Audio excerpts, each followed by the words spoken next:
What's up, you guys? Welcome back to another episode of Manic Mom Days, where I share with you guys all the tips, the tricks, the mom hacks, and the recipes that make parent life that much easier. And y'all, this is my infamous 5-minute chicken recipe. And why is it 5 minutes? Because, child, it only takes 5 minutes for you to throw all that stuff in a Pyrex dish and put it in the oven, child. So let's go. First up, we're going to need chicken as well as cream of chicken soup, 2 cans, chicken broth, instant rice, French onion soup mix, okay? You're going to take your Pyrex dish. You're going to go ahead and add 2 cups of your rice to it. Bam, hit that thumbs up for that transition, child, okay?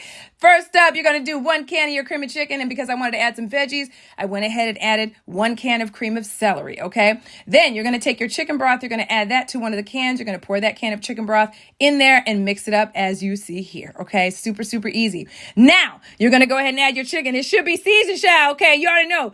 If you ain't seasoned, it ain't seasoned, okay? So season your meat, okay? You're going to add your French onion soup to the top.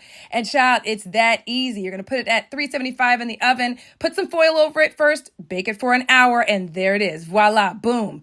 Just everything, honey. And honey, they loved it. So make sure to save this recipe for later and follow me for more easy to make recipes.